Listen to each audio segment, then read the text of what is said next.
¿Se puede ir a la cárcel por representar una obra de títeres? Este es el leitmotiv del programa de hoy de Miradas. Vamos a analizar los límites de la creación con La Gotera de la Azotea, una compañía de referencia y que está radicada en Jerez y desde aquí produce espectáculos para moverse por todo el país. Las conclusiones las tenemos que ir buscando, pero lo que está claro es que Eurochestris ha estado en Jerez y ha puesto a nuestra ciudad en el marco europeo de la creación joven musical, con orquesta y con coro. Además, sigue adelante el seminario permanente de la Fundación Caballero Bonal.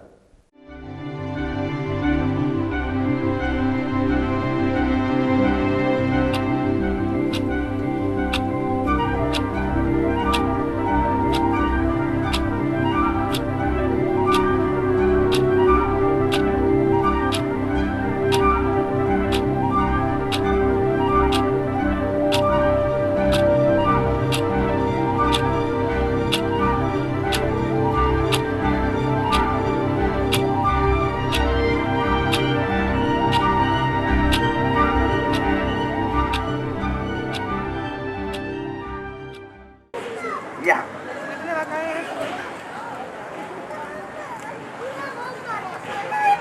¡Ah! ¡Ah!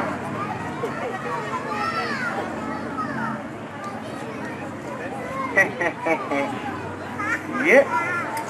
Yeah. Yeah. Yeah. Yeah. Te refiero un poco también por la polémica que ha surgido en estos días con los compañeros de títeres desde abajo. Bueno, yo creo que en general las artes escénicas, no ya los títeres, sino las artes escénicas, no debe haber límite. O sea, la expresión no tiene límite. Otra cosa es el insulto.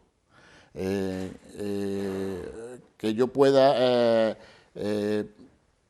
atacar a alguien que se siente insultado. De todas formas, no olvidemos que es una representación teatral.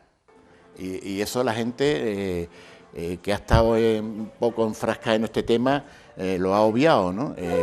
Es una sátira, ahí cabe todo.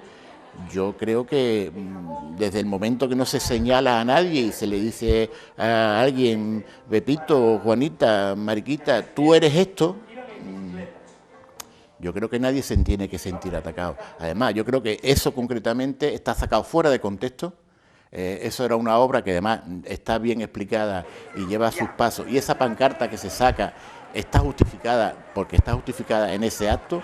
Lo que pasa es que cuando las cosas se sacan fuera de contexto y eso se utiliza como arma arrojadiza para un ayuntamiento, concretamente para el ayuntamiento que lleva la señora Carmena, pues entonces está todo poco, ya digo, fuera de contexto totalmente, ¿no? La creación no debe tener límite, es decir, debe tener un poco de sentido común, quizás, ¿no? Límite no, sentido común, claro, eso va también en la persona que crean. Pero desde luego creo que nadie, ni yo, ni nadie, ni un juez, ni un policía, ni nadie debe de hacer una valoración de tu creación.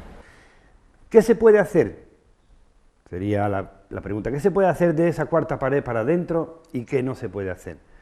Yo pienso que se puede hacer todo. El problema está en para quién. ¿Sí? O sea, la libertad de la creación dentro de un escenario, hablo de teatro, como puede ser a la hora de la pintura, como puede ser a la hora de la música. El único límite que debe de tener, si tiene alguno, y a veces ni siquiera es bueno, es el del propio creador. El programador dice, esta obra viene bien, y no la ha visto. Primera cuestión, tú que programas, o sea, yo que voy a llevar a mi casa 1 kilo de manzana, tengo que ver las manzanas, o me tengo que fiar de la persona que me las vende, pero luego me puedo encontrar algo que no me gusta. Entonces yo programo, yo tengo que ver lo que hay, y ver si eso que hay es apto para el sitio donde lo voy a llevar, ¿está claro? Ahí los programadores tienen culpa, los creadores también, es decir, yo tengo una obra que yo sé cuáles son los límites, conozco muy bien cuál es el público al que yo voy dirigido, ¿no? o que el público que tengo delante, y yo, por coherencia o por cuestión ética, yo digo, mira, es que no lo hago, es que esto, el público que tengo delante, no creo que necesite ver esto, ¿no? Y entonces no lo hago. O el programador que está programando debe de saber, ese es el trabajo del programador, ¿no? Ahí yo creo que el trabajo del programador es saber en todo momento qué es lo que está contratando. Y no solamente contratando, sino estar allí, viendo lo que se está haciendo, ¿no? Es decir, la persona que te contrata es la que debe estar allí y decirte, mira, lo siento, esto no se puede hacer aquí ahora mismo, te lo vamos a programar en otro lugar porque esto no es el lugar ni el momento idóneo, ¿no? Es muy importante que el programador vea lo que está contratando, es muy importante. Aunque no quita que yo, por ejemplo, si me contrato un espectáculo y yo quiero en un momento dado meter una morcilla que no está dentro del espectáculo, también puedo hacerlo, ¿no? Eso no es garantía de que alguien que vea un espectáculo yo quiera después tirarme por los cerros de Úbeda. Pero que sí que es muy importante que se está perdiendo un poco lo que es la labor del programador. O sea, el programador debe asistir a ferias, debe asistir a eventos donde se programe, donde se expongan todo lo que hay en artes escénicas, y te lleva, sabes lo que compras, eso como el que va a comprar una televisión o compra un frigorífico, o sea, tú vas, lo ves, te gusta, estas son las dimensiones, estas son las prestaciones que tiene, pues yo me lo llevo. Pues en artes escénicas es lo mismo, ¿no? Por formato, por el contenido, por muchísimas cosas, ¿no? Entonces yo creo que eso es una labor que en muchísimos casos no se hace, y es ver los espectáculos que estás seleccionando. Hombre, yo creo que el público, siempre se ha dicho que uno tiene derecho al pataleo, ¿no? Si a ti algo no te gusta, patalea o te levantas y te vas, y si tú ves que te están atacando a ti personalmente con algo muy grave, pues coges, te vas a la policía y pones tu denuncia y punto pelota. Pero bueno, si a ti no te gusta un espectáculo, pues te levantas y te vas, y te lees la programación y mira, pero esto es para públicos familiares, esto es para todos los públicos, esto es para de 3 a... que es importante también decir, esto es de 3 a 5 o de 5 a 10, después ya con tu hijo puedes hacer lo que quieras, puedes llevarlo o no puedes llevarlo. Pero bueno, lo que tenemos los padres con nuestros hijos, si no nos gusta algo, pues cogemos al niño, nos levantamos y nos vamos. Y si creemos que en un momento dado nuestro hijo se puede sentir dañado por aquello que ha visto, pues nada, pues nos vamos y ponemos una denuncia. Pero no seamos puritanos.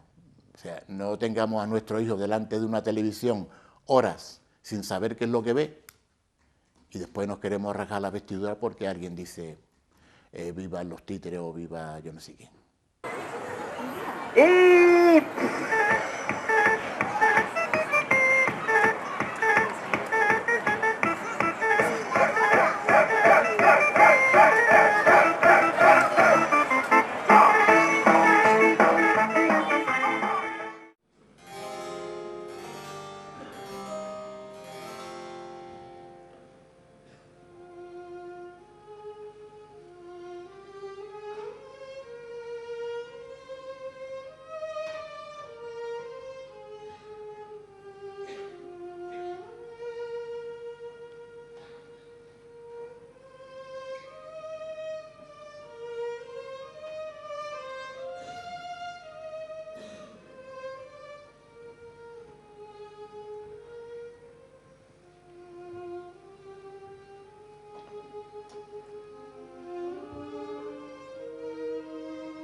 Estamos en el año del Quijote. Cervantes, cuando escribe el Quijote, uno de los capítulos, concretamente creo que es el 25 y 26, si no recuerdo mal, está dedicado a un episodio del títere, donde hay una representación de títere. Conocemos esa expresión que dice, no quedó títere con cabeza, ¿no? O no dejó títere con cabeza. Viene de esos capítulos.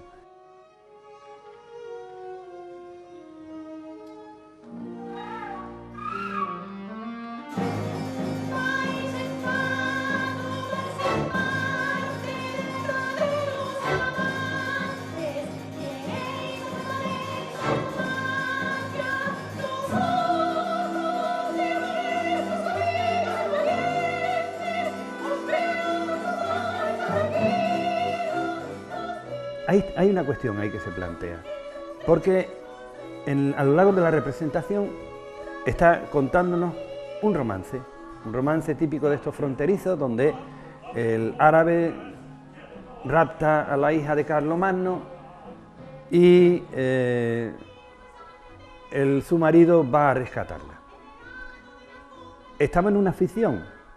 La representación de un romance, también ficción, puede ser una leyenda, puede ser algo verdad, puede ser que se dieran muchos casos de este tipo, pero ahí se queda tal. Pero es una ficción donde los títeres, uno a caballo, recoge a Melisendra, que es la que salta de la torre, cae sobre el caballo, muy divertido, ¿no? El caballo corriendo con su caballero y su dama detrás, que ella ha escapado de la torre del castillo, bueno, del palacio este del árabe, situado en Zaragoza, en Sansueña, y 100 moros, como él dice, corren detrás de ellos, y don Quijote se plantea, pero es que nadie, ningún caballero va a salir a socorrer a esta pareja que huyen, que lo van a cazar, y entonces él se atribuye, o sea, se mete dentro de la historia, confunde, por tanto, lo que es la ficción con la realidad, luego nos dirá por qué. Por una cuestión de encantamiento, como siempre pasa con Don Quijote. Confunde la realidad con la ficción y se mete a espadazo contra los títeres, contra el retablo, lo destroza todo, no deja títere con cabeza.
El títere, en su manera más amplia, en su concepción más amplia,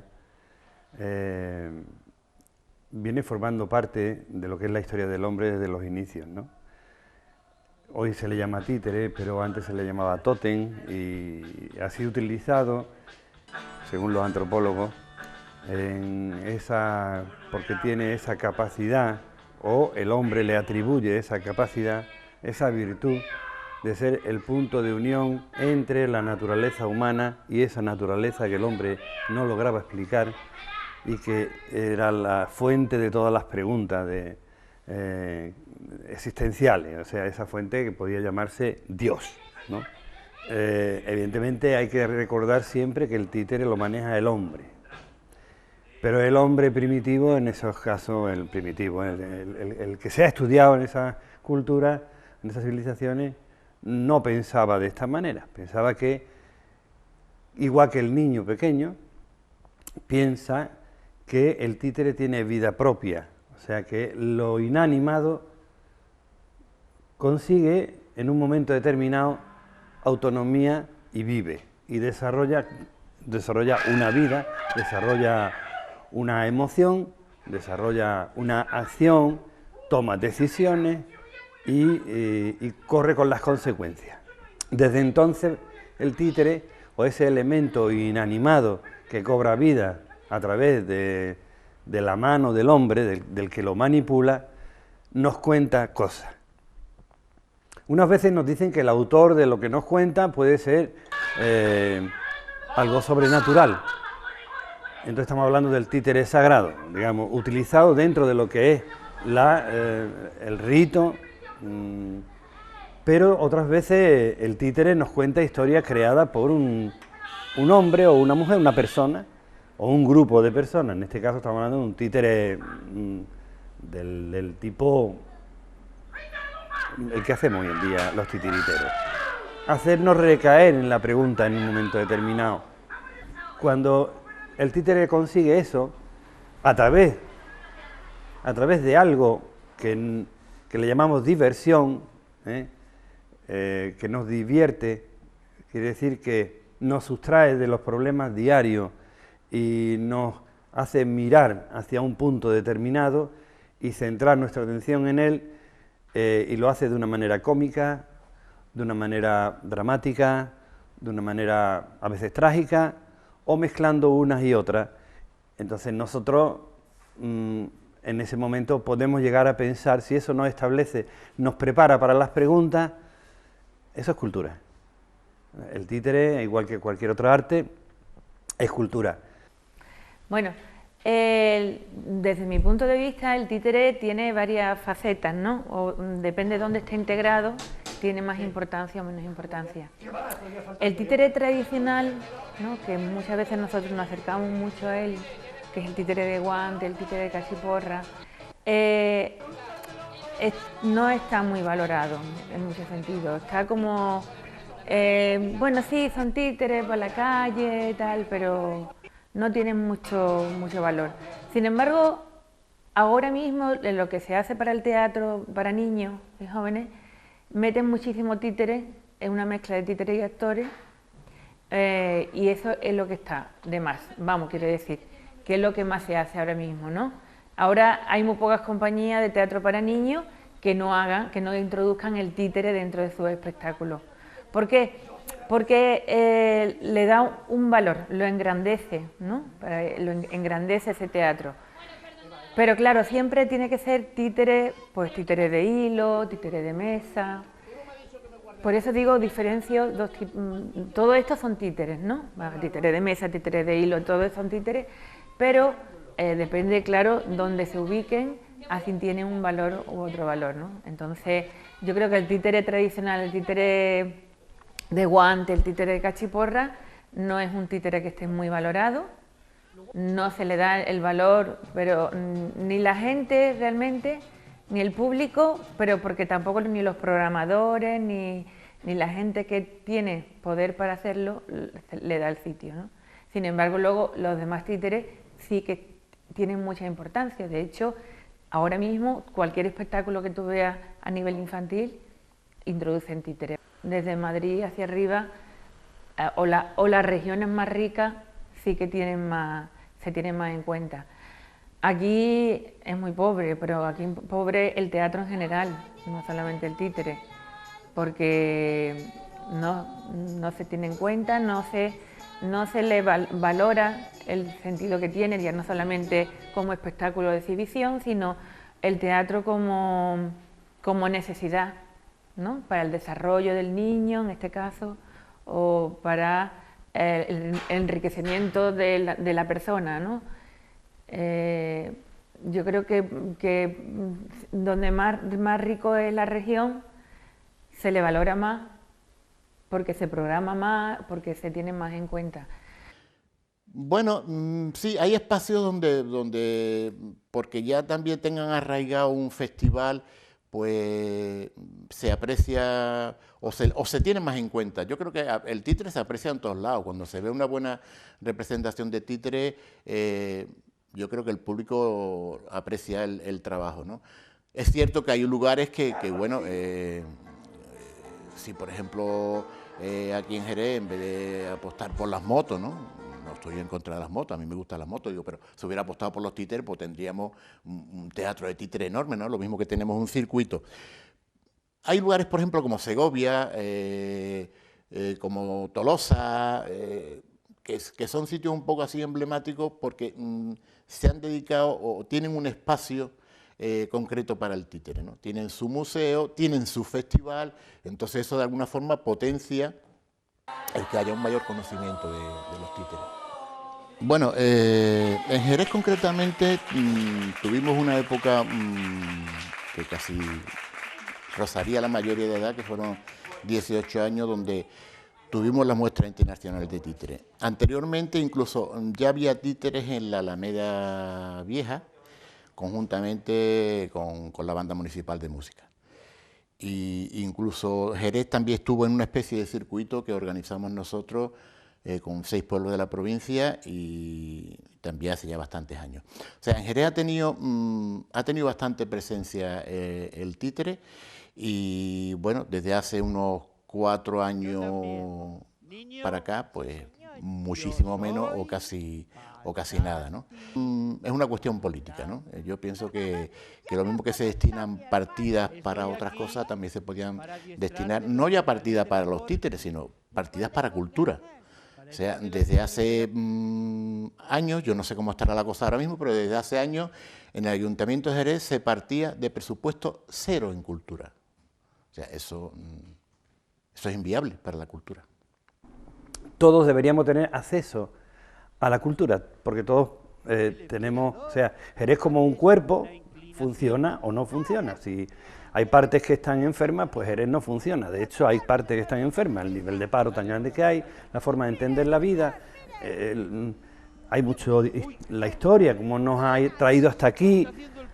Entonces, la cultura, yo siempre he pensado que el caso del Villamarta, por ejemplo, que ahora mismo está muy en primera plana, el Villamarta como un espacio cultural, ¿al servicio de quién? Es mi pregunta. ¿Al servicio de Jerez? ¿Al servicio de unos intereses políticos en un momento determinado? ¿Al servicio de una élite? ¿Al servicio...?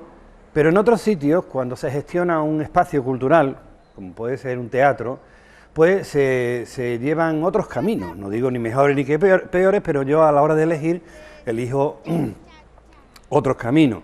Pienso en que el teatro podía haber y puede tener otro tipo de gestión, más enfocado a la utilización y a que sea un bien de todos, ¿no? Bueno, tenemos el Teatro Villamarta que, bueno, en raras ocasiones se ocupa del títere en concreto, ¿no?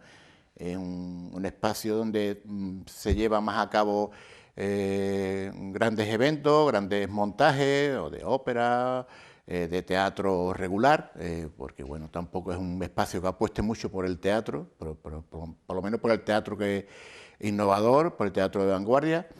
Y bueno, la Delegación de Cultura en estos años atrás, pues ha reducido la muestra de títeres a la mínima expresión. O sea, pasamos de hacer un promedio de entre 45 y 50 funciones en 4 días a hacer 6 funciones en un día, o 3.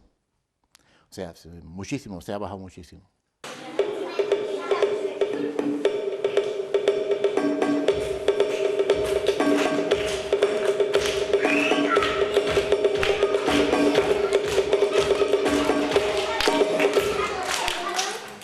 Buenos días. Buenos días.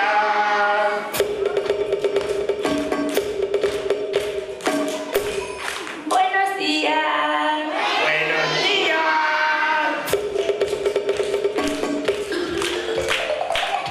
Más alto, buenos días.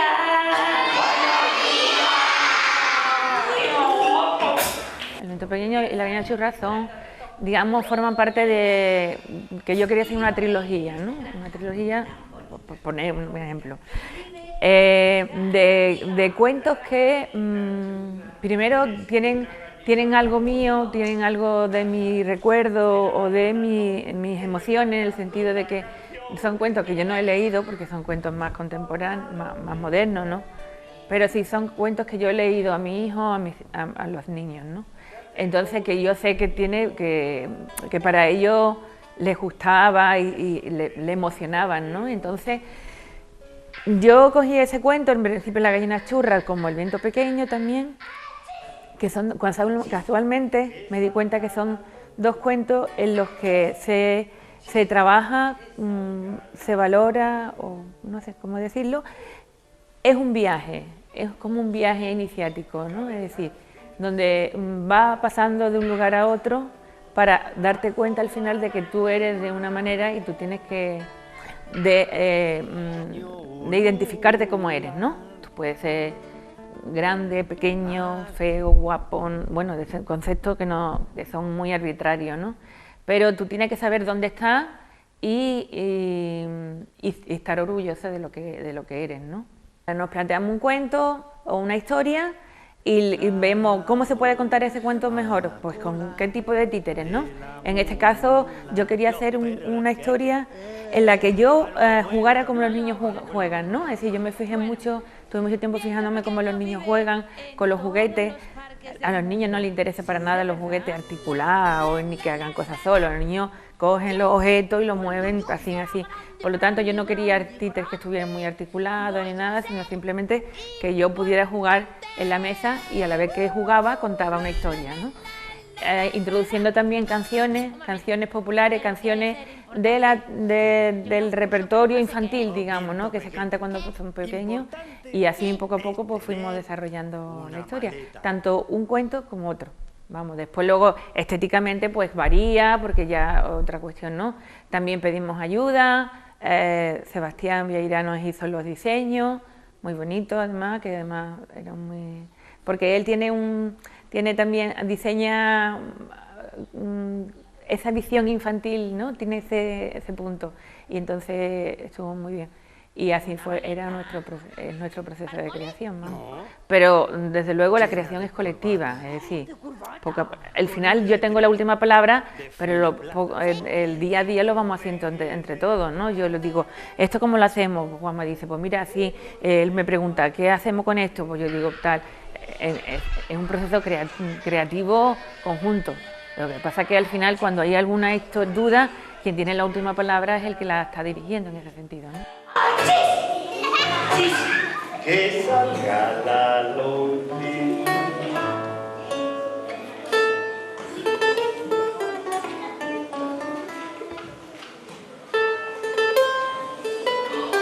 Oh, se durmió. Bueno, no importa. A desayunar, a desayunar.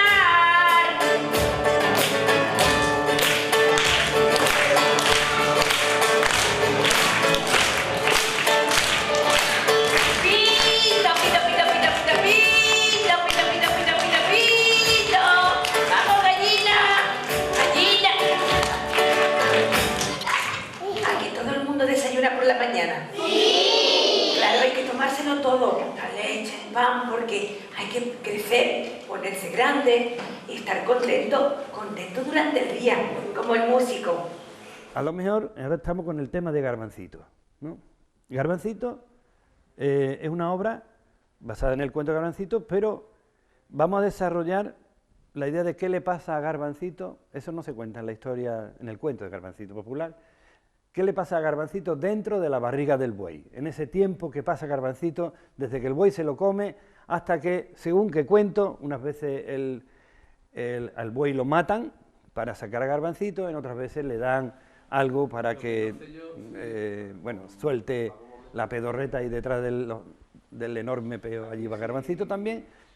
Esa situación de sentirse perdido y esa situación por parte de los padres de buscar a un hijo que es muy angustiosa por otro lado, ¿no? Pero que se resuelve bien, cuando se resuelve muy bien, y en el caso de Garbancito se resuelve, ese momento de angustia que se vive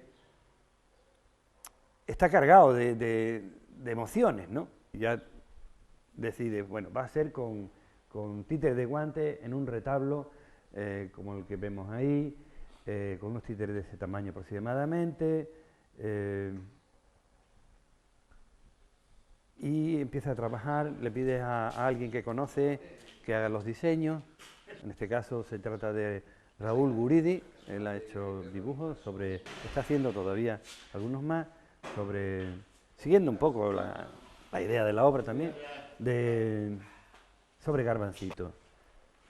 Y se trabaja en el taller a medida que se va también cuadrando el guión y cuando ya está todo casi más o menos, pues se empieza el trabajo de ensayo, que lo que hagamos dentro sea nuestro juego, porque en definitiva lo que también nos interesa comunicar